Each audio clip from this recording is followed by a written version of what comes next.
Have you ever wanted to enter the hedge fund industry or the private equity industry, or you wanted to enter into investment banking, mutual funds, hedge funds? These are the things that excite you. Or maybe you wanted to go towards the research side, equity research, fixed income research, debt research.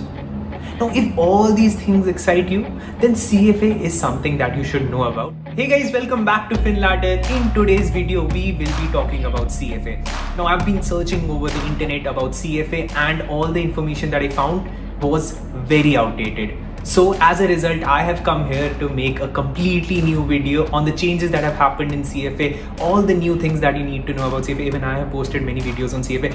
Those are also outdated. So I just felt like coming back here and making an entire video. So if this is the first video that you're watching about CFA, absolutely this is the place that you should be. If you have already watched a lot about CFA, trust me, there are many things that have changed. So I'll be making a very holistic video covering everything in detail. You can go to the time tags and skip to the part that you want to watch, but what I would actually recommend is to watch this video at 1.5x so that you can cover the entire video. Also, there have been changes in fees, there have been changes in scholarships, there has been changes in everything in the syllabus. So make sure you go and watch the video at 1.5x rather than skipping it. But if you still want to skip it, you can. Without further ado, let's directly jump into CFA. Firstly, let's cover what do you study in CFA.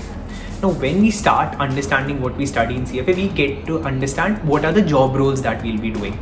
So there are 10 different subjects which will be covered both in level 1 as well as level 2 as well as level 3. So that would be covered in all the 3 levels. But the weightage of each subject would vary. So let's suppose we take an example of FRA, financial reporting analysis. Now, financial reporting analysis has a lot of weightage in first attempt, but then you go for level 2, it does not have that much weightage, and when you go to level 3, it has lower weightage. But at the same time, when you talk about a subject like derivatives, it has low weightage in level 1, but then as you move ahead, the weightage increases. So that's the difference, but 10 subjects will be covered at each and every level. Now let's talk about each subject one by one. Okay, let's first of all talk about equity. This is one of my favorite subjects. In equity, you understand what are the bases of valuation of a company. So that's the first subject that you have. Now, alongside with equity, you have portfolio management. In portfolio management, you understand what are the things that you should have in your portfolio. Now, the first subject that we understood was equity. Second subject we understood was portfolio management. Now, what are the things that you can have in your portfolio?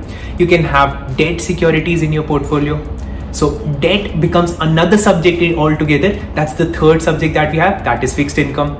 Now 3 subjects. One is equity, that means share market. You understand everything about share market. Second is fixed income. You understand everything about bonds market. Third is portfolio management, and fourth is derivatives.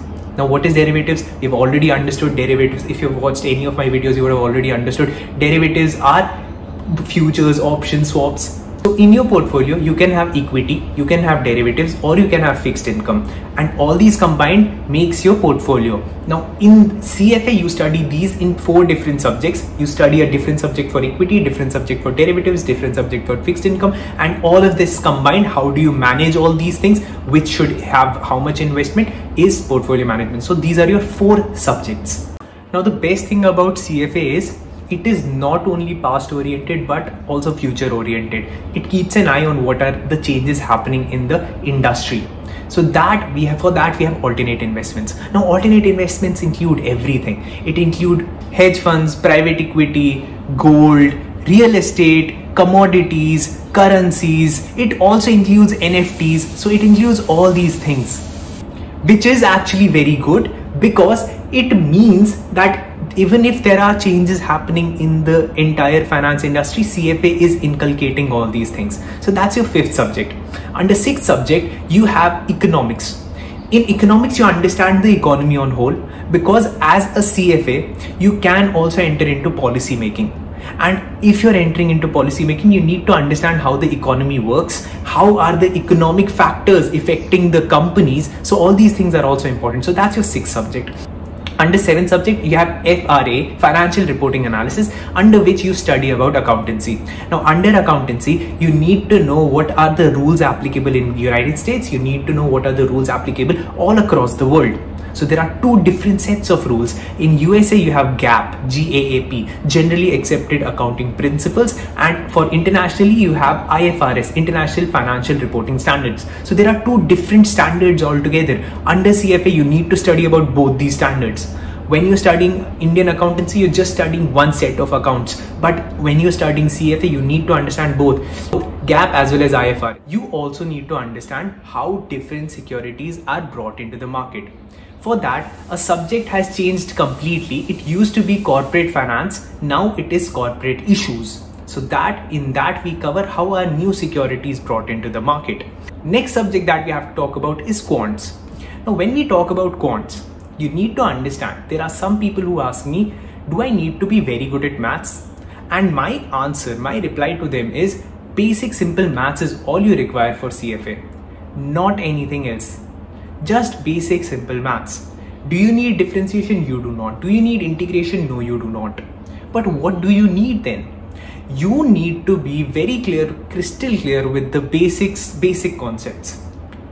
So in quants, the concepts that will be tested would be more towards linear regression, and linear regression anyhow we do not study much in our schools. So even if you have not studied, that's fine. But mean, variance, all these things we have already studied in our school.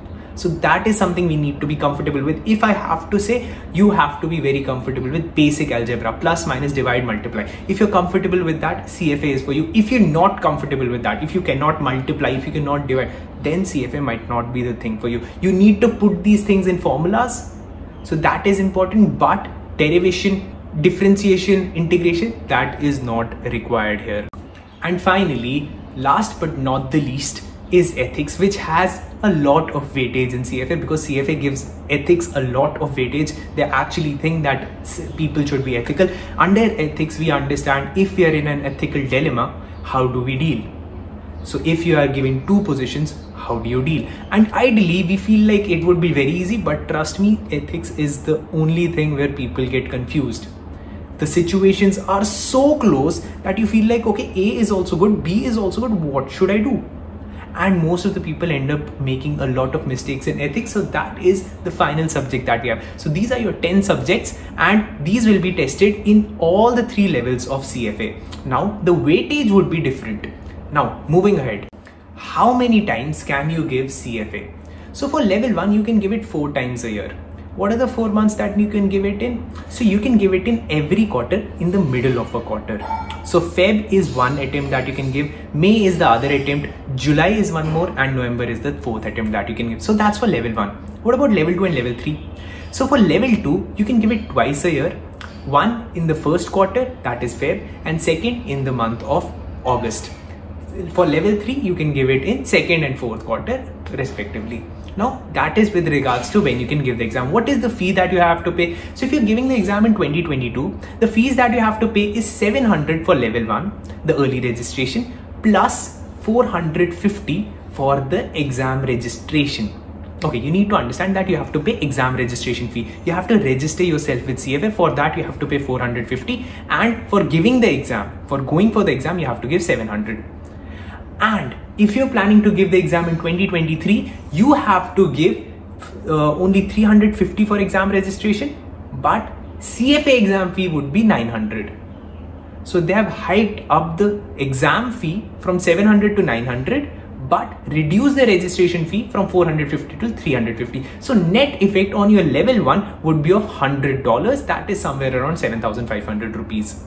Level 1 would be completely MCQ based. There will be 135 minutes and 2 such sessions. In first session, you will have to give 4 papers. In the second session, you will have to give 6 papers.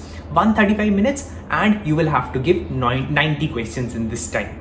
All these questions would be MCQ based. Talking about level 2, in level 2, there will be case studies. 21 such case studies, in which there will be either 6 questions per case study or 4 questions per case study. And in the first attempt, that in the first round, you will be giving, so you will be sitting for the exam 2 times, first in the morning, then in the evening. In the morning, you will be giving 10 case studies, and in the evening, you'll be given 11 case studies, total 21 case studies. And level 3 would be completely subjective.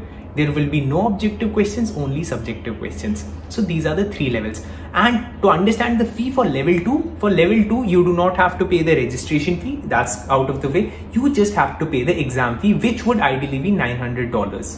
And for level 3 also, you'll be paying $900.